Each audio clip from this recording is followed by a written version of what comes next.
Good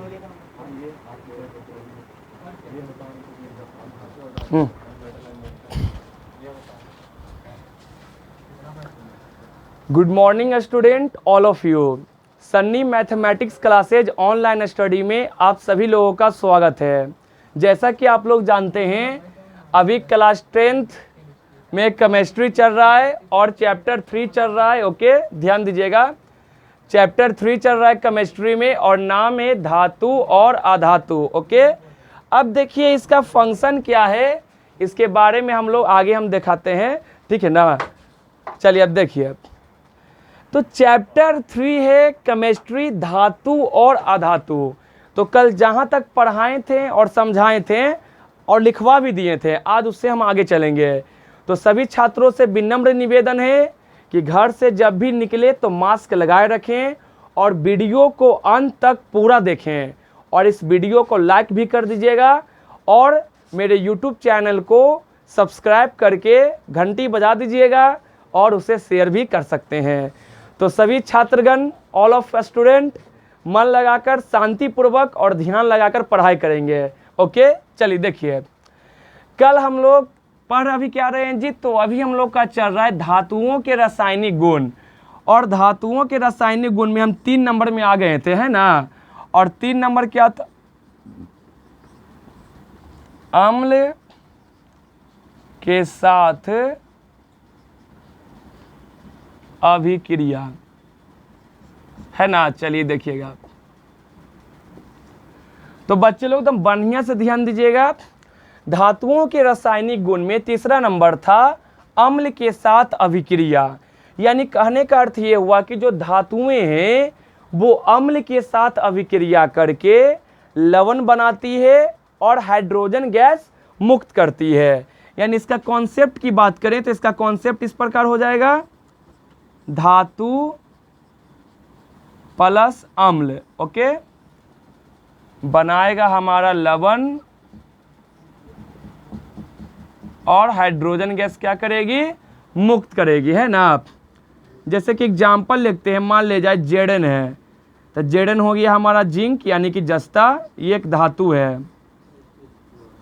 और इसकी अभिक्रिया किसी से भी करवा सकते हैं, ठीक ना। सल्फ्यूरिक अम्ल भी ले सकते हैं, ठीक है। चलिए सल्फ्यूरिक अम्ल ले लेते हैं, H2SO4, ये हो गया हमारा सल्फ्यूरिक अम्ल।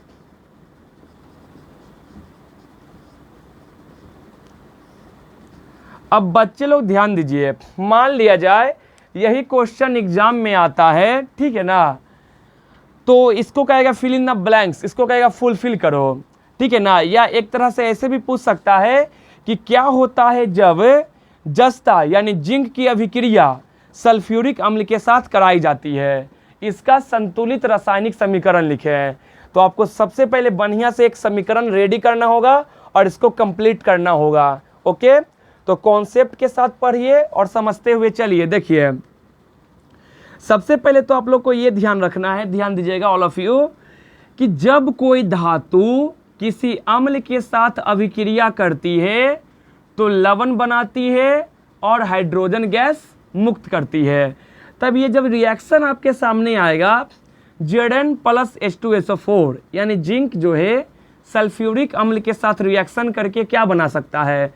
तो देखिए, दिमाग तो टिक टिक ऐसा ही कर जाएगा कि Zn प्लस है, इसमें SO4 माइनस है, तो जिंक आ जाएगा SO4 के साथ, यानी बना देगा ZnSO4। अब इसका नाम पढ़ते हैं, Zn से जिंक, SO4 से सल्फेट, तो इसका नाम हो जाएगा जिंक सल्फेट। ये एक लवण है और प्लस में देखिए H2 बच ना गया और ये हाइड्रोजन गैस क्या है, मुक्त हो जाएगी। ओके, तो देखिए जिंक जो है ZnSO4 के संग आ गया और हाइड्रोजन गैस क्या हो गया हमारा, मुक्त हो गया। तो बच्चे लोग ध्यान दीजिएगा, कॉन्सेप्ट याद रखिए कि जब कोई धातु किसी अम्ल के साथ अभिक्रिया करती है तो लवण बनाती है और हाइड्रोजन गैस मुक्त करती है।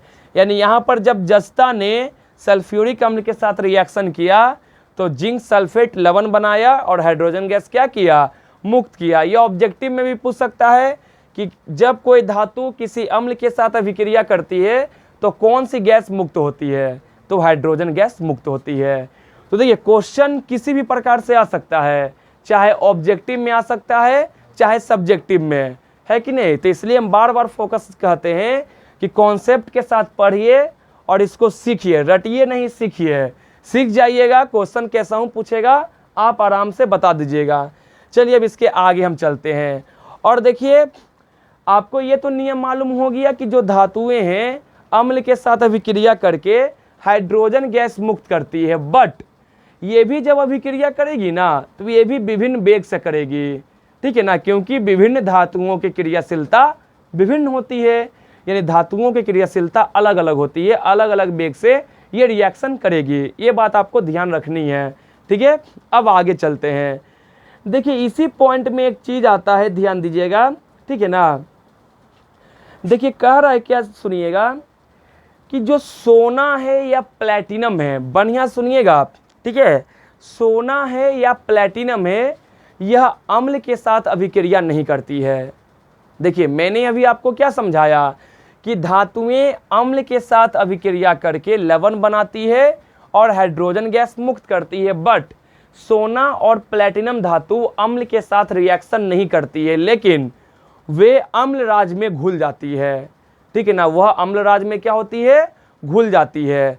अब एक नया टॉपिक आ गया अम्लराज, ठीक है ना, और अम्लराज को एक्वा रिजिया भी कहा जाता है और ये बोर्ड एग्जाम्स में कई बार आया हुआ है ऑब्जेक्टिव में। किस प्रकार पूछेगा वो बात की बात है, पहले इसके बारे में जान लीजिए। टॉपिक है अम्लराज, या इसी को एक और नाम से एग्जाम में देगा एक्वा रेजिया।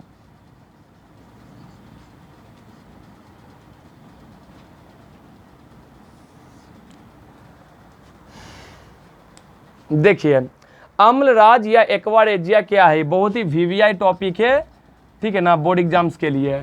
देखिए कहता क्या है कि सोना हो या प्लैटिनम हो, ये अम्लराज में घुल सकती है, यह एक द्रव है।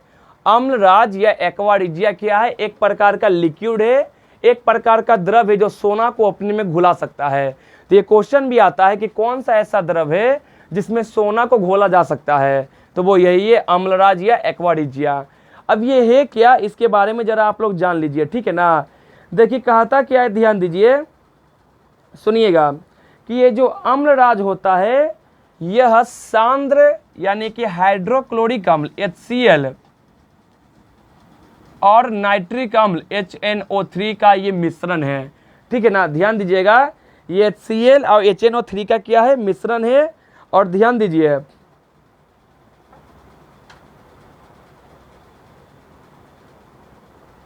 ध्यान दो, तो अम्लराज क्या है, तो अम्लराज या एक्वारेजिया जो है हाइड्रोक्लोरिक अम्ल और नाइट्रिक अम्ल का क्या होता है, मिश्रण होता है, लेकिन इसका एक फिक्स रेशियो होता है। HCl अनुपात HNO3 का रेशियो चलता है 3:1। ओके, तो बच्चे लोग ध्यान दीजिएगा, यही क्वेश्चन आया था ऑब्जेक्टिव में कि एक्वारेजिया में यानी अम्लराज में हाइड्रोक्लोरिक अम्ल यानी सांद्र HCl और नाइट्रिक अम्ल का अनुपात क्या होता है। तो देखिए पहले हाइड्रोक्लोरिक अम्ल बोला है तो 3, और फिर यानी कि 3 गो रहेगा हाइड्रोक्लोरिक अम्ल और 1 रहेगा नाइट्रिक अम्ल। यदि यही क्वेश्चन को पलट दिया जाए, पहले नाइट्रिक अम्ल बोलेगा तो 1:3 हो जाएगा। ये बात तो कॉमन वाली बात है, इसको याद कैसे रखिएगा। देखिए HCl का 1 परमाणु है और HNO3 लास्ट में देखिए 3 दिख रहा है, तो इसका उल्टा कॉन्सेप्ट है, 3 आगे आ जाएगा 1 चल जाएगा पीछे, तो आप इस प्रकार से भी याद रख सकते हैं। तो सबसे पहली बात यह है कि अम्लराज क्या है, तो अम्लराज एक द्रव है, ठीक है। अम्लराज या एक्वारेजिया एक द्रव है जिसमें सोना को आसानी से घोला जा सकता है, ठीक है ना। और अम्लराज किसका मिश्रण है, तो अम्लराज सांद्र यानी गाढ़ा, ठीक है ना। अम्लराज सांद्र HCl यानी हाइड्रोक्लोरिक अम्ल और नाइट्रिक अम्ल का मिश्रण है, और इसमें भार के विचार से यानी जो इसका रेशियो चलता है हाइड्रोक्लोरिक अम्ल का और नाइट्रिक अम्ल का, वो है 3:1, 3:1। इसको तो हम कंठस्थ रखिएगा, ये क्वेश्चन आ सकता है, ठीक है ना। तो जब पूछेगा HCl रेशियो HNO3 तो आंसर देना है 3:1, और जब इसको पलट दे HNO3 रेशियो HCl तो 1:3 हो जाएगा। ओके, तो ये बात आपको ध्यान रखनी ही है, ठीक है ना। तो अम्लराज क्या है, तो अम्लराज एक द्रव है, ठीक है, एक संक्षारक द्रव है जिसमें सोना को घोला जा सकता है, और अम्लराज में हाइड्रोक्लोरिक अम्ल और नाइट्रिक अम्ल का जो अनुपात होता है वो 3:1 एक होता है। ओके, चलिए अब इसके आगे बढ़ते हैं। इसी टॉपिक में देखिए कहता क्या है, सुनिएगा।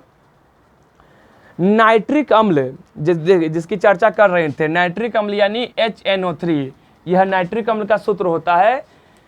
देखिए आपको नियम क्या मालूम है कि जब कोई धातु अम्ल के साथ अभिक्रिया करेगी तो हाइड्रोजन गैस मुक्त करेगी, लेकिन यह नाइट्रिक अम्ल के साथ नहीं होता है, ठीक है ना।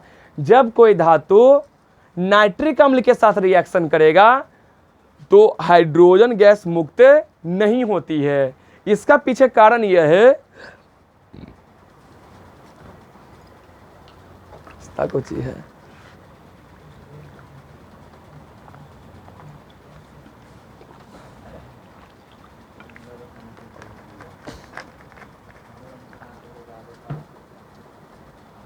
देखिए ध्यान दीजिएगा।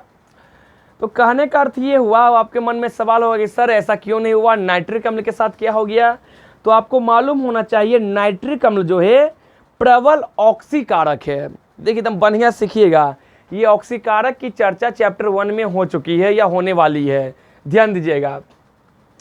तो नाइट्रिक अम्ल एक प्रबल ऑक्सीकारक होता है, यानी ऑक्सीजन प्रदान करने वाला होता है। अब देखिए कॉन्सेप्ट का गेम देखिए, रटिए नहीं सीखिए। जब कोई धातु अम्ल के साथ अभिक्रिया करेगी तो कौन सी गैस मुक्त करेगी, तो हाइड्रोजन, सिंपल है।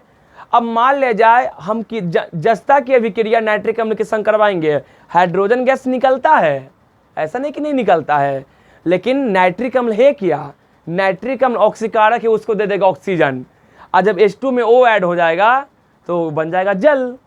तो देखिए नहीं मुक्त हुआ, यानी जो इस हाइड्रोजन को निकलना चाहिए था वो नाइट्रिक अम्ल क्या करेगी, इसमें ऐड कर देगा O, ये बन जाएगा H2O जल, और ये हाइड्रोजन गैस मुक्त नहीं होगी, वहीं पर रह जाएगा, ठीक है। तो यही रीजन है बस। तो जब आपसे पूछेगा कि क्या कारण है कि नाइट्रिक अम्ल के साथ किसी धातु की अभिक्रिया कराने पर हाइड्रोजन गैस मुक्त नहीं होती है, तो सिंपल बोलिएगा कि चूंकि नाइट्रिक अम्ल जो है प्रबल ऑक्सीकारक है, और जब किसी धातु की नाइट्रिक अम्ल के साथ रिएक्शन हम करवाते हैं तो हाइड्रोजन गैस मुक्त होती है, लेकिन ये जो नाइट्रिक अम्ल ये ऑक्सीकारक है, ये हाइड्रोजन गैस जो निकलता है H2 इसको दे देता है O, तो ये बन जाता है H2O, यानी जल बनकर रह जाता है, नहीं मुक्त होता है, ठीक है। तो ये कॉन्सेप्ट आपको याद रखनी है, ठीक है। चलिए ओके, तो दो बात याद रखिएगा हमेशा।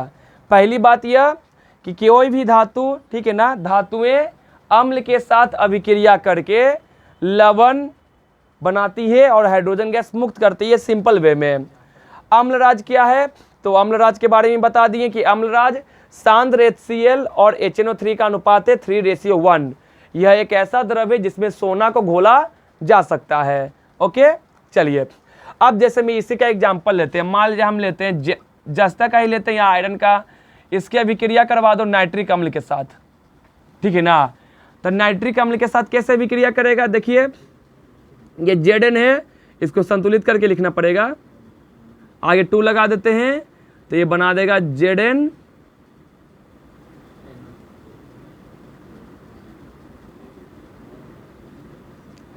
जिंक नाइट्रेट अब प्लस H2 हो जाएगा ना, ठीक है ना। अब देखिए जब जस्ता ने नाइट्रिक अम्ल के साथ अभिक्रिया किया तो हाइड्रोजन गैस मुक्त होता है, बट ये नाइट्रिक अम्ल क्या करता है, ऑक्सीकारक होने के कारण इसको O प्रदान कर देता है, इसे ऑक्सीजन दे देता है। जो हाइड्रोजन निकलना चाहिए था वो ऑक्सीजन से विक्रिया करके जल बना देता है, वहीं रह जाता है। तो याद रखिएगा नाइट्रिक अम्ल प्रबल ऑक्सीकारक है जो मुक्त हाइड्रोजन को ऑक्सीजन प्रदान करके उसे जल बना देता है और वो वहीं पर रह जाता है, ठीक है। तो ये बात आपको ध्यान रखनी है। अब देखिए आगे क्या कहता है, ध्यान दीजिए। अच्छा तो ठीक है, ना आगे होता है तब। चलिए ध्यान दीजिएगा, संतुलित करना अपने हाथों में, आप लोग ध्यान दीजिए।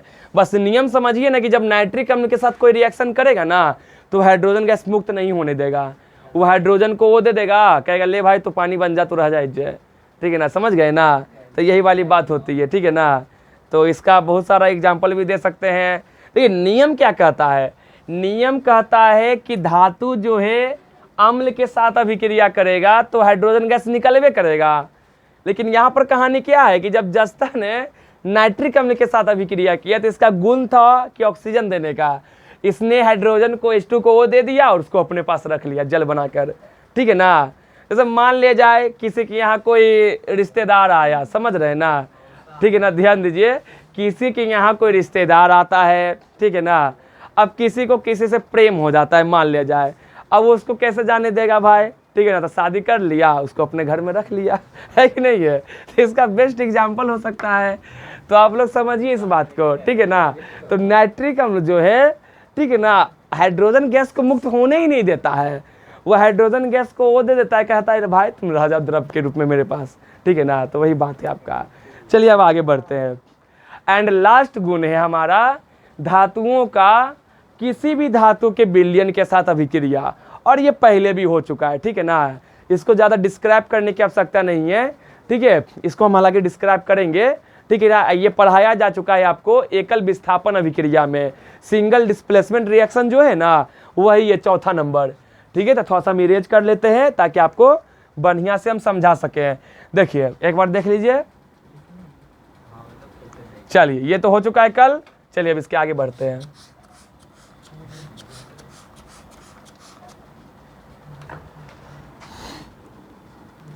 देखिए तब बहुत सारे आप लोग मूवी देखते होंगे तो उसमें ये सब चीज़ दिखाया जाता है।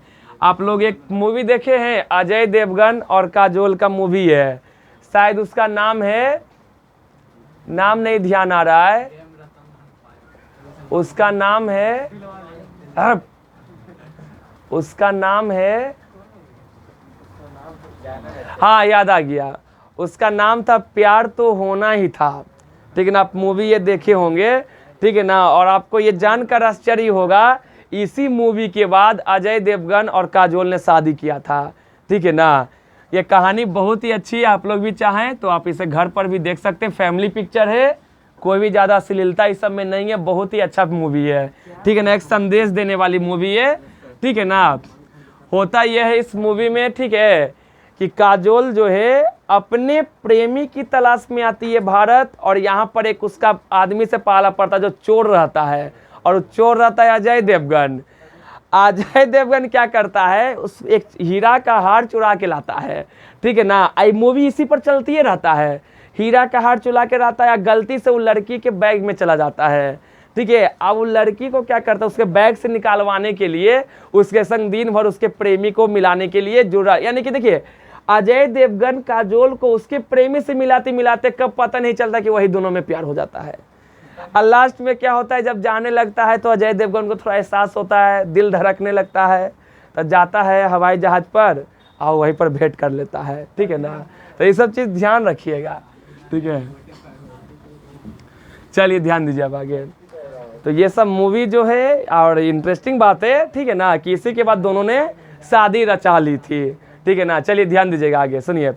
हालांकि बॉलीवुड में अधिकतर शादियां टिकती नहीं है, ठीक है ना, आप रिकॉर्ड उठाकर देख लीजिए, बट इन लोग का अभी तक सक्सेस चल रहा है। चलिए सुनिए आगे। अब देखिए चौथा नंबर में क्या था जी, तो चौथा नंबर में है कि धातु और किसी अन्य धातु के विलयन के साथ अभिक्रिया।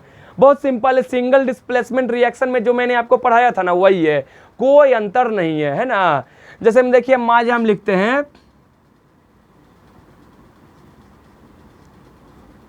Fe प्लस CuSO4, कहेंगे भाई इसको फुलफिल करिए, तो आपको सिंपल माइंड में आ जाएगा कि Fe प्लस होता है SO4 माइनस, तो इसके संग आएगा और बना देगा FeSO4 और प्लस में हो जाएगा Cu। तब बच्चे लोग यहाँ पर समझने वाली बात है, फुलफिल कर लेना तो आसान है, लेकिन कॉन्सेप्ट क्या है वो समझिए। ये है आयरन, आयरन यानी कि लोहा, ओके। चलिए, और ये है हमारा CuSO4 कॉपर सल्फेट, ओके। चलिए बना दिया क्या, तो बना दिया FeSO4 यानी कि बना दिया फेरस सल्फेट, या आयरन सल्फेट भी लिख सकते हैं, कोई दिक्कत नहीं है।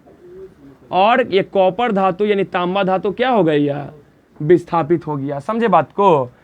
अब देखिए इसमें हुआ क्या है, आप लोग समझिए। अब इसमें हुआ यह कि आयरन ने यानी लोहा ने कॉपर सल्फेट के साथ अभिक्रिया किया और फेरस सल्फेट बनाया और कॉपर धातु विस्थापित हो गई, ठीक है ना। तो देखिए यही हुआ सिंगल डिस्प्लेसमेंट रिएक्शन, एकल विस्थापन अभिक्रिया, यानी आयरन आया और कॉपर को उसको जगह से हटा दिया और खुद उसके स्थान पर बैठ गया, ठीक है ना। यानी आयरन ने क्या किया, कॉपर को विस्थापित कर दिया।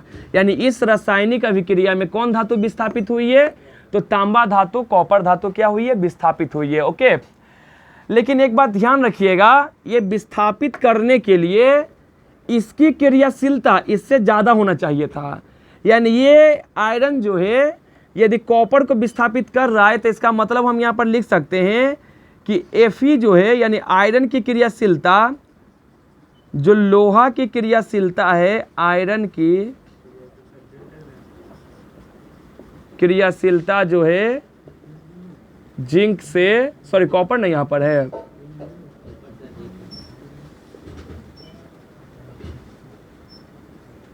कॉपर से अधिक है, यानी कि Fe is greater than Cu लिख सकते हैं ना आप। तो याद रखिए विस्थापित करने के लिए जो जिसे विस्थापित करना होता है उसकी क्रियाशीलता इससे ज़्यादा रहना चाहिए। अरे पावरफुल रहेगा आदमी तब ना रिप्लेस कर सकता है, ठीक है ना। तो बड़ा बड़ियार आदमी आया, कमज़ोर को ढकेल दिया, ठीक है। अब जैसे यही रिएक्शन हम उल्टा लिख देते हैं, Cu प्लस FeSO4 करते हैं, ठीक है। तो ये मत कर दीजिएगा, ध्यान दीजिए कि CuSO4 बना दिया और Fe अलग हो गया। आप फुलफिल तो बढ़िया कर दीजिएगा, लेकिन हो ही नहीं सकता है। कॉपर की क्रियाशीलता आयरन से कम है, ये इसको विस्थापित कर ही नहीं सकता है, ठीक है ना। चलिए आगे ध्यान दीजिएगा, सुनिए, ठीक है। नेक्स्ट पॉइंट पर देखिएगा। चलिए तो बच्चे लोग ध्यान दीजिए, किसी भी धातु को विस्थापित करने के लिए, ठीक है ना, किसी भी धातु को विस्थापित करने के लिए उसकी क्रियाशीलता क्या होनी चाहिए, अधिक होनी चाहिए। अब आप कहिएगा सर हम कितना की याद रखेंगे कौन ज़्यादा क्रियाशील है कि नहीं है, तब वो क्रियाशीलता श्रेणी अभी हम दे देते हैं, समझा देते हैं किस प्रकार ये काम करता है, ठीक है ना। प्रमुख धातुओं का क्रियाशीलता श्रेणी था, पहले ये चीज़ समझिए। तो आयरन ने आया, देखिए अभिकारक तरफ क्या है, SO4 के संग कौन है, Cu। अब प्रतिफल देने क्या हो गया, SO4 देने क्या हो गया, Fe। यानी आयरन ताकतवर हुआ, कॉपर को ढकेल दिया, उसके जगह पर बैठ गया। यानी कि आयरन की क्रियाशीलता कॉपर से ज़्यादा है, सिंपल बात है। एगो तांबा का काटी लीजिए, एगो लोहा का काटी लीजिए, जंग किसमें जल्दी लगेगा, लोहा में लगेगा। यानी लोहा की क्रियाशीलता तांबा से ज़्यादा है, सिंपल बात है। तो याद रखिए जो सिंगल डिस्प्लेसमेंट रिएक्शन हम पढ़ाए थे आपको और समझाए थे, जस्ट वही चीज़ 4 नंबर हमारा है, ठीक है ना। और एग्जाम्पल समझना है तो समझ सकते हैं, दूसरा एग्जाम्पल भी हम आपको बता देते हैं, ठीक है ना, ध्यान दीजिएगा।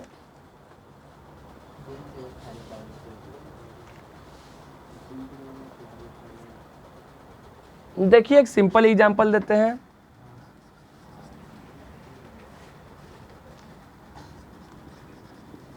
Zn प्लस CuSO4 जस्ता कॉपर सल्फेट के साथ अभिक्रिया कर रही है और बना देगा ZnSO4 जिंक सल्फेट, और कॉपर धातु क्या हो जाएगी, विस्थापित हो जाएगी। तो यहां पर से भी हम कह सकते हैं कि जस्ता की क्रियाशीलता जो है कॉपर से क्या है, ज़्यादा है, यहाँ पर भी हम कह सकते हैं। तो कोई दिक्कत नहीं है, और भी बहुत सारे एग्जाम्पल लिए जा सकते हैं।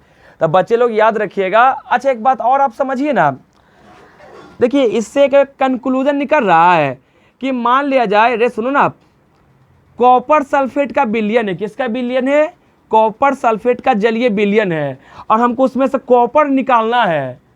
तो एक काम कर सकते हैं, उसमें हम जस्ता धातु डाल देंगे, उस जस्ता धातु क्या करेगी, जिंक सल्फेट बना लेगी और कॉपर धातु को अलग कर देगी। तो देखिए इसका यूज भी हम कर सकते हैं, ठीक है ना, इसका यूज भी किया जाता है, ठीक है ना। तो ये सब रिएक्शन तो आपको पढ़ाया जाता है, ठीक है ना, लेकिन इसका यूज भी होता है, ठीक है। कि मान लिया जाए कॉपर सल्फेट का एगो विलयन है ना, हमको कॉपर को अलग करना है, तो या तो तुम उसमें लोहा डाल दो या तो जस्ता डाल दो, वो क्या करेगा, अलग विलयन बना लेगा और क्या कर लेगा, उसको अलग कर देगा, ठीक है ना, ध्यान दीजिएगा। तो इस सब का यूज भी हम लोग कर सकते हैं। जिस प्रकार देखिए कैसे हम लोग फिजिक्स या केमिस्ट्री में पढ़ते हैं, ना, चुंबकीय पृथक्करण विधि, ऊर्ध्वपातन विधि, तो उसको पढ़ते भी हैं और हम अपने दैनिक जीवन में अप्लाई भी करते हैं, ठीक है ना। ये चीज़ ध्यान रखिएगा, पढ़ाई के साथ साथ जनरल अवेयरनेस भी होना जरूरी है, नहीं तो आदमी जानबे करते हैं क्या कहता है, पढ़ा लिखा, ठीक है ना, बेवकूफ़ कहा जाता है, ठीक है ना। और गार्जियन तो जानबे करते हैं, पढ़िएगा माजे 10वां में और कुछ काम गलती कर दीजिएगा ना तो कहेगा यही पढ़े जाता है। बात समझ रहे हैं ना। तो बहुत तरह का बात है, वो आ जाता है पढ़ाइए पर सब लेकर। ठीक है, चलिए आगे ध्यान दीजिएगा, सुनिए। अब मान लीजिए, हाँ ये सब देखा जाता है, घरों में कॉमन है। मतलब खाइयो नहीं ना आएगा, खाना भी खा रहे हैं और गलत सलत कुछ भी गलत तरीका से खा लिया कुछ भी तो कहेगा यही पढ़े जाता है, दिमाग नहीं है। तो उनका भी कहना सही है एक तरह से, ठीक है ना, कि जब आप पढ़ाई करते हैं तो पढ़ाई के साथ साथ व्यवहारिक ज्ञान भी होना जरूरी है। ठीक है ना, व्यवहारिक मतलब प्रैक्टिकल नॉलेज, ठीक है ना, प्रैक्टिकल नॉलेज होना बहुत जरूरी है, वरना समझ रहे हैं ना क्या होता है। ठीक है, चलिए आगे ध्यान दीजिएगा। तो कॉपर सल्फेट को से हमको यदि कॉपर निकालना है तो जस्ता या आयरन डाल दीजिए, जिंक सल्फेट अलग हो जाएगा और कॉपर अलग हो जाएगा हमारा। ठीक है ना, धातुएं अलग, तो ये सिंगल डिस्प्लेसमेंट रिएक्शन है। ठीक है ना, चलिए तो ये जो है हमारा खत्म हो गया धातुओं के रासायनिक गुण। अब इसके बाद हम लोग पढ़ेंगे क्रियाशीलता श्रेणी। ओके, और क्रियाशीलता श्रेणी आपको लिखाकर बढ़िया से समझा देंगे, आप उसे याद कर लीजिएगा। ठीक है ना, तो आगे बढ़ने से पहले इतना लिख लेते हैं, है ना, ताकि आपका पढ़ाई जारी रहे। तो बच्चे लोग जहाँ तक पढ़ा दिए हैं, समझा दिए हैं, लिखते भी चलो समझते भी चलो। ओके, ध्यान दीजिएगा। तो लोग ज़रा ध्यान देकर आएगा, समझ गया, ज़्यादा दलान में नहीं आया है।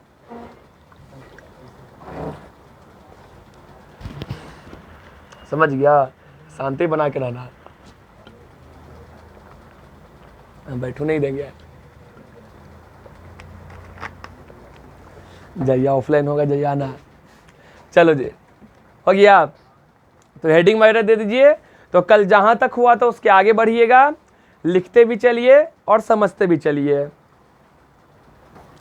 देख, कल का लास्ट टॉपिक होगा स्टार में, मैंने लिखवाए नोट में लिखवाए होंगे कि गर्म जल की टंकी बनाने में तांबा धातु का इस्तेमाल होता है। ठीक है ना, नहीं उसके अलावे भी हम आगे बढ़ गए थे, अम्ल के साथ अभिक्रिया वो हो गया था। ठीक है ना, तो अम्ल वाला हो गया, एग्जाम्पल भी हम लगता है दे दिए थे, है ना। हाँ जी, चलिए स्टार में लिखिएगा अम्लराज या एक्वारिजिया। चलिए हेडिंग दीजिए। कल जहां तक हुआ था उसके आगे बढ़िए, लिखते भी चलिए समझते भी चलिए।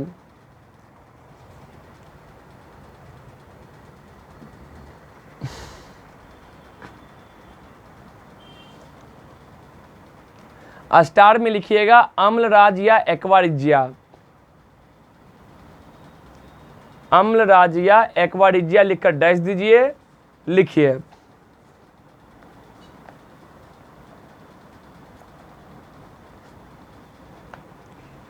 लिखिए अम्लराज, अम्लराज एक अति संक्षारक द्रव्य है। अम्लराज एक अति संक्षारक द्रव्य है जिसमें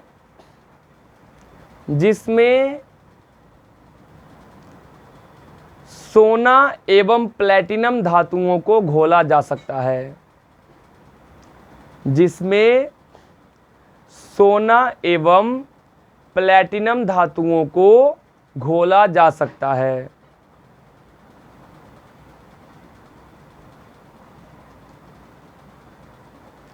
जिसमें सोना एवं प्लैटिनम धातुओं को घोला जा सकता है।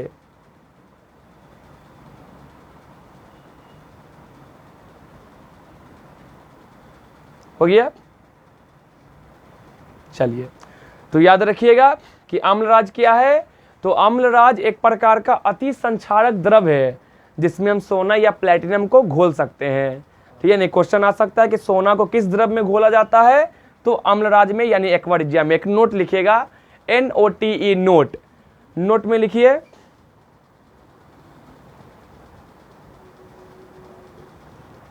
नोट में लिखिएगा, लिखिए अम्लराज में, अम्लराज में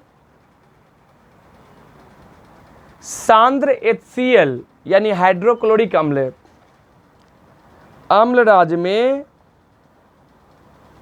सांद्र HCl एवं HNO3 नाइट्रिक अम्ल का अनुपात 3:1 होता है। अम्लराज में हाइड्रोक्लोरिक अम्ल और नाइट्रिक अम्ल का अनुपात 3:1 होता है, यानी आयतन के विचार से 3 भाग हाइड्रोक्लोरिक अम्ल और 1 भाग नाइट्रिक अम्ल मिला होता है। ठीक है, हाइड्रोक्लोरिक अम्ल और नाइट्रिक अम्ल का अनुपात 3:1 होता है। चलिए अगला नोट में लिखिएगा, नेक्स्ट नोट में लिखिए जब कोई धातु नाइट्रिक अम्ल के साथ अभिक्रिया करती है, और नाइट्रिक अम्ल का तो सूत्र आपको मालूम होगा, यही है HNO3 नाइट्रिक अम्ल। ओके, हाँ, तो नोट में क्या लिख रहे थे, जब कोई धातु नाइट्रिक अम्ल के साथ अभिक्रिया करती है, जब कोई धातु नाइट्रिक अम्ल के साथ अभिक्रिया करती है तो हाइड्रोजन गैस मुक्त नहीं होती है।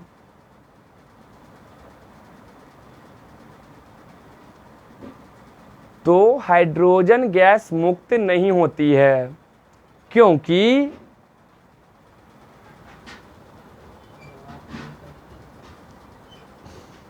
जब कोई धातु नाइट्रिक अम्ल के साथ अभिक्रिया करती है तो हाइड्रोजन गैस मुक्त नहीं होती है, क्योंकि नाइट्रिक अम्ल प्रबल ऑक्सीकारक होता है। इसका सबसे बेस्ट आंसर यही है, क्योंकि नाइट्रिक अम्ल प्रबल ऑक्सीकारक होता है।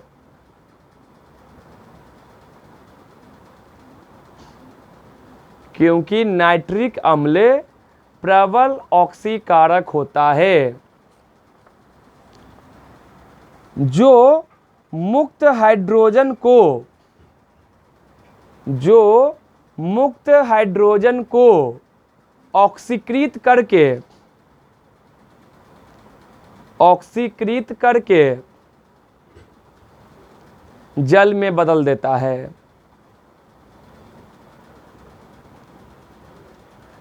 ऑक्सीकृत करके जल में बदल देता है।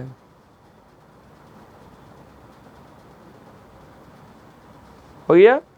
तो याद रखिए, जब क्वेश्चन पूछेगा ना कि क्या कारण है कि जब नाइट्रिक अम्ल की अभिक्रिया किसी धातु के साथ होती है तो हाइड्रोजन गैस मुक्त क्यों नहीं होती है, क्योंकि नाइट्रिक अम्ल क्या है, प्रबल ऑक्सीकारक है।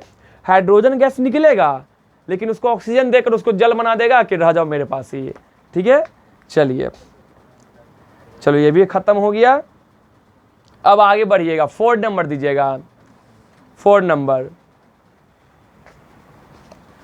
यानी कि जो धातुओं का रासायनिक गुण पढ़ रहे थे उसमें अब चौथा नंबर आ गया, लास्ट है अब। ठीक है ना, 4 नंबर में लिखिएगा, धातु की अन्य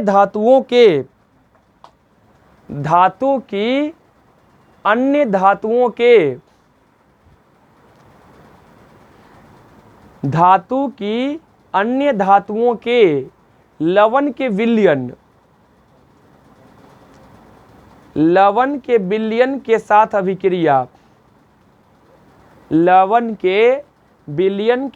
अभिक्रिया।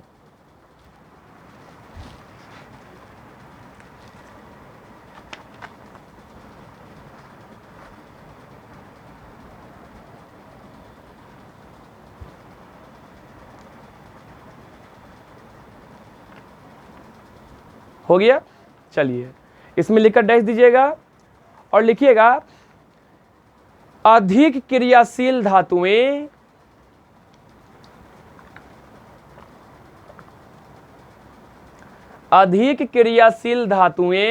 अपने से कम क्रियाशील धातुओं को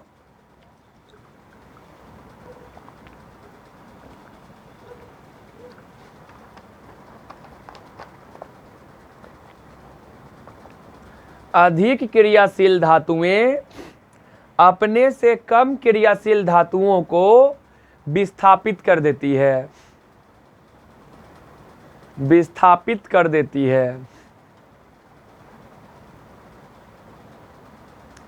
है ना, यानी याद रखिएगा कि जो ज्यादा क्रियाशील रहेगा ना वो अपने से कम क्रियाशील धातु को विस्थापित कर देगी। यानी कि मान जाए एगो सीट पर एगो लड़का बैठा हुआ है, उन्हें से एगो लड़का एक थाप मारा कर रट और उसके जगह पर बैठ गया, तो कब ऐसा होगा जब अगला उससे ताकतवर होगा तब ना उस पर वो रौब झाड़ रहा है, नहीं होगा तो उसी को मार के वो पटक देगा। तो ये सब चलता है ना।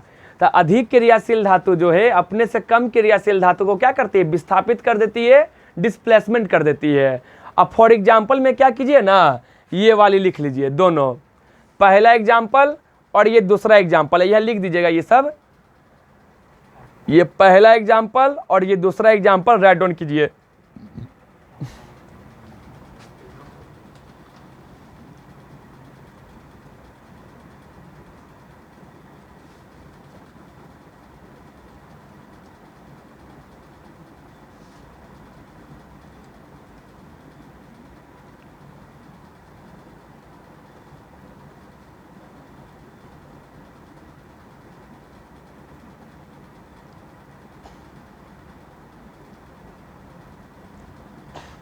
ये दो एग्जाम्पल लिख दीजिए बढ़िया से। और ये बात हमेशा ये याद रखिएगा, ये सिंगल डिस्प्लेसमेंट रिएक्शन है, एकल विस्थापन अभिक्रिया। और हमेशा ये चीज़ आपको ध्यान रखनी है, ठीक है, कि अधिक क्रियाशील धातुएं, ओके, अधिक क्रियाशील धातुएं अपने से कम क्रियाशील धातुओं को विस्थापित कर देती है। देख लीजिए।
चलिए, तो ध्यान दीजिएगा बच्चे लोग, अधिक क्रियाशील धातुएं अपने से कम क्रियाशील धातुओं क्या कर देती है, विस्थापित कर देती है। ओके, अब आपके मन में ये सवाल होगा कि क्रियाशीलता श्रेणी हमें पता कैसे चलेगा कि कौन ज़्यादा क्रियाशील है कौन नहीं, ये आइडेंटिफाई कब करेंगे? तो आपको हम ये बता देते हैं, ठीक है ना। एक हम श्रेणी लिखवा देते हैं और उसको फिर हम समझा देंगे, ठीक है। तो देखिएगा ध्यान से।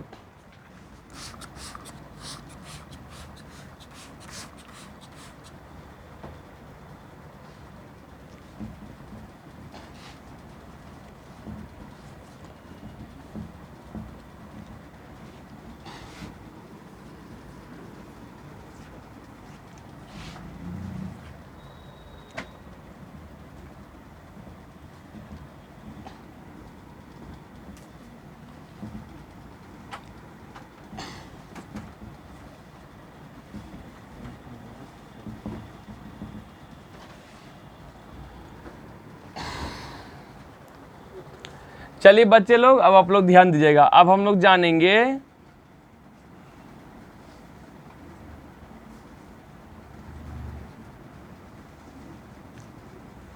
धातुओं की क्रियाशीलता श्रेणी। चलिए, ओके, यानी अब हम लोग क्या सीखेंगे कि जितने प्रकार के धातु हैं, जो प्रमुख धातुएं हैं, उनकी क्रियाशीलता श्रेणी पहले हम लिख देते हैं, फिर इसको हम बढ़िया से समझा देंगे कि आपको अप्लाई कैसे करनी है इसको, ठीक है ना। तो ध्यान दीजिएगा बढ़िया से, ठीक है।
चलिए, तो देखिए जो मेन है ना प्रमुख धातु, वही हम इसमें लिखे हैं, ठीक है ना।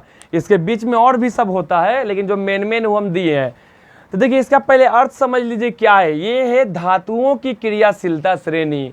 अब इसमें ध्यान देने वाली बात यह है कि हाइड्रोजन से ऊपर जितना धातु है, ठीक है ना, हाइड्रोजन से ऊपर जितना धातु है सबकी क्रियाशीलता श्रेणी बढ़ते जाएगा। यानी ऊपर जाने पर क्रियाशीलता श्रेणी बढ़ते जाएगा, उसकी क्रियाशीलता बढ़ते जाएगी, और हाइड्रोजन से नीचे आने पर उसकी क्रियाशीलता श्रेणी घटते जाएगी। तो इससे हम एक ऑब्जेक्टिव निकाल सकते हैं कि सबसे अधिक क्रियाशील धातु कौन है, तो पोटेशियम है। सबसे अधिक क्रियाशील धातु है पोटेशियम, और सबसे कम क्रियाशील कौन है, तो सोना है, Au है। अब सबको हम पहले पढ़ देते हैं। के मतलब पोटेशियम, Ba मतलब बेरियम, Ca मतलब calcium, Na sodium, Mg magnesium, Al aluminium, Zn zinc या जस्ता, Fe आयरन यानी लोहा, Sn टीन, Pv लेड या सीसा या हाइड्रोजन H, Cu कॉपर यानी तांबा, Hg पारा मरकरी, Ag चांदी, Pt प्लेटिनम और Au सोना यानी गोल्ड। यानी सबसे कम क्रियाशील धातु कौन है, सोना। ये जल्दी अभिक्रिया करेगा ही नहीं। और सबसे ज़्यादा क्रियाशील कौन है, पोटेशियम, यानी सबसे ज़्यादा क्रियाशील करेगा। अब मान लिया जाए और जैसे जैसे ऊपर चलेंगे क्रियाशीलता बढ़ेगा, ठीक है, ऊपर जाने पर बढ़ेगा, नीचे आने पर घटेगा। अब इस डायग्राम आप याद कर लीजिए, जैसे पहाड़ा कैसे याद करते हो वैसे आपको याद करना ही पड़ेगा, है ना। अब इससे हम बहुत सारा क्वेश्चन निकाल सकते हैं। अब हम कंपेयर करेंगे, हम कहेंगे देखो बउआ, कैल्शियम और मैग्नीशियम में कौन ज़्यादा क्रियाशील है, तो कैल्शियम ज़्यादा क्रियाशील है, मैग्नीशियम कम है। अब मान ले जाए लेकिन मैग्नीशियम और जस्ता में, तब मैग्नीशियम ज़्यादा है और जस्ता है कम। अब मान हम 2-3 गो इसी में से हम क्या करते हैं, देखिए क्वेश्चन कैसे क्रिएट किया जाता है। मान इसी में से हम 2-3 को क्या करते हैं, जैसे हम लिख दिए कैल्शियम, Zn एल्यूमिनियम, Au को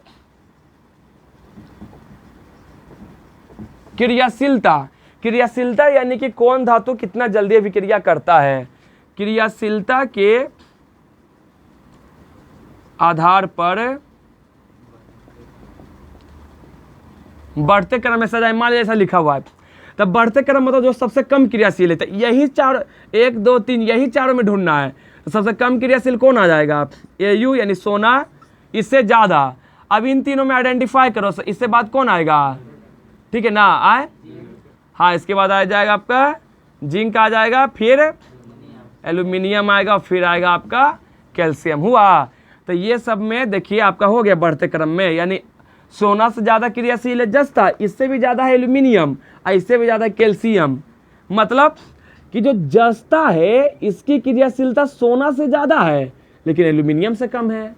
अब देखिए, अब यहीं पर अंतर देख लीजिए। अभी हम एगो अभिक्रिया किए थे ना, आयरन था और कॉपर था, तो ढूंढिए। देखिए आयरन कितना ऊपर है और कॉपर कितना नीचे है। तो देखिए आयरन की क्रियाशीलता कॉपर से ज़्यादा है, यानी लोहा जो है कॉपर से ज़्यादा क्रियाशील है। तो यही सब आपको बात है, ठीक है ना। तो ये सब चीज़ें ध्यान में रखिएगा, ठीक है। सोडियम जो है मैग्नीशियम से ज़्यादा क्रियाशील है लेकिन कैल्शियम से कम क्रियाशील है। तो यही धातुओं की क्रियाशीलता हाइड्रोजन से कंपेयर करते हैं। हाइड्रोजन से ऊपर जाएगा तो क्रियाशीलता श्रेणी बढ़ेगा, हाइड्रोजन से नीचे आएगा क्रियाशीलता श्रेणी कम जाएगा। और देख रहे हैं सबसे नीचे क्या है, सोना, चांदी और प्लेटिनम में है। तो यही कारण है कि सोना, चांदी और प्लेटिनम का उपयोग आभूषण बनाने में होता है। और यह BTBC का क्वेश्चन है जो बहुत बार पूछा हुआ है। 2015 के एनुअल एग्जाम में 3 नंबर में आया था, 2019 में आया है, ठीक है ना। तो सब क्वेश्चन आपके एग्जाम में आ सकता है। देखिए सोना, चांदी, प्लेट सबसे कम क्रियाशील है, यह विक्रिया करता ही नहीं है। तो याद रखिए हाइड्रोजन से जितना भी ऊपर है सबकी क्रियाशीलता श्रेणी ज़्यादा है। सबसे कम क्रियाशील धातु सोना और सबसे ज़्यादा क्रियाशील धातु पोटेशियम के। ओके, अब क्या कीजिए आप लोग स्टार में यही लिखिएगा धातुओं की क्रियाशीलता श्रेणी। आई जो टेबल दी है इसको उतार लीजिए डायग्राम के साथ, बस लीजिए उतारिए।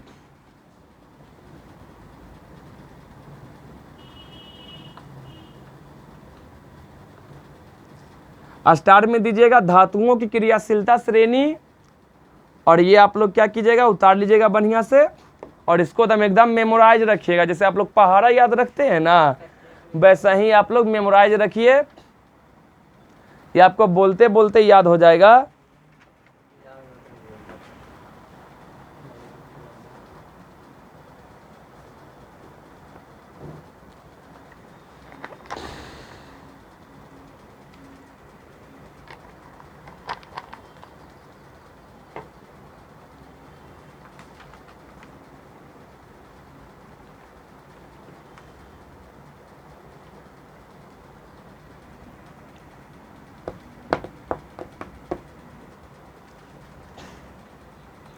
चलिए, तो स्टार में क्या दिए, धातुओं की क्रियाशीलता श्रेणी, और ये टेबल अपना बढ़िया से उतार लीजिएगा और इसको कंठस्थ कर लीजिएगा, है ना। चलिए, और याद रखिएगा, अधिक क्रियाशील धातु अपने से कम क्रियाशील धातु को विस्थापित कर देती है। ओके, एक नोट पहले लिख दीजिए, एक नोट लिख दीजिएगा, NOTE नोट, इसके एकदम VVI का टैग लगा दीजिए। ये सब BTBC का क्वेश्चन है, ठीक है ना, एग्जाम में पूछेगा, ठीक है। तो नोट में लिखिएगा, नोट में लिखिए, सोना, चांदी एवं प्लेटिनम, सोना, चांदी एवं प्लेटिनम का उपयोग आभूषण बनाने में किया जाता है। सोना, चांदी एवं प्लेटिनम का उपयोग आभूषण बनाने में किया जाता है, क्योंकि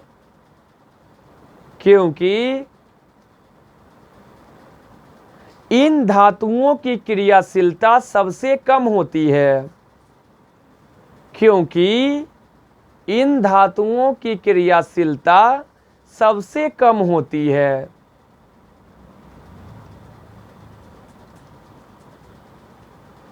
और ये धातुएं जल्दी किसी के साथ अभिक्रिया नहीं करती है, और ये धातुएं जल्दी किसी के साथ अभिक्रिया नहीं करती है। यही कारण है कि सोना, चांदी एवं प्लेटिनम का उपयोग आभूषण बनाने में किया जाता है। आई रिपीट, मिला लीजिएगा सब लोग, सोना, चांदी एवं प्लेटिनम का उपयोग आभूषण बनाने में किया जाता है, क्योंकि इन धातुओं की क्रियाशीलता सबसे कम होती है, और ये धातुएं जल्दी किसी के साथ अभिक्रिया नहीं करती है, और ये धातुएं जल्दी किसी के साथ अभिक्रिया नहीं करती है। यही कारण है कि सोना, चांदी एवं प्लेटिनम का उपयोग आभूषण बनाने में किया जाता है। हो गया, चलिए आगे बढ़ते हैं, एक मिनट।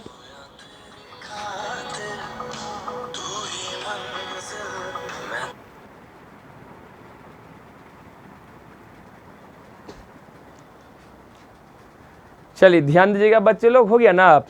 तो जब एग्जाम में हुबहू आएगा तो आएगा आप क्वेश्चन बैंक उठाकर देखिए, हुबहू ऐसा ही पूछेगा कि सोना, चांदी एवं प्लेटिनम का उपयोग आभूषण बनाने में किया जाता है, क्यों। तो आंसर बढ़िया से लिख दीजिएगा कि सोना, चांदी एवं प्लेटिनम का उपयोग आभूषण बनाने में किया जाता है, क्यों।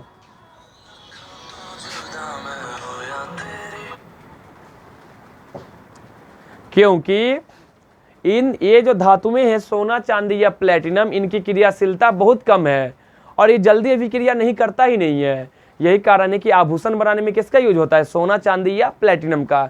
सोचिए यदि लोहा का बनता तो कैसा होता, तुरंत जंग लग जाता, निहाता, हवा लगता, तो ठीक है ना।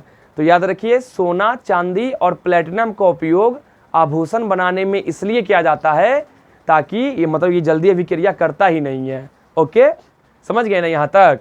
तो यहाँ पर आपका धातु का सारा कॉन्सेप्ट खत्म हो गया, ठीक है ना। धातु का सारा कॉन्सेप्ट खत्म हो गया, अधातुओं का थोड़ा गुण है, उसके बाद हम लोग आगे बढ़ जाएंगे। ओके, देख लीजिए। चलिए, तो सभी बच्चे लोग बढ़िया से मन लगाकर पढ़ाई कीजिए, ठीक है। घर पर सेल्फ स्टडी करते रहिए, ठीक है। आज का क्लास यहीं तक, राइट टाइम अगले दिन ऑनलाइन फिर मिलेंगे। धन्यवाद।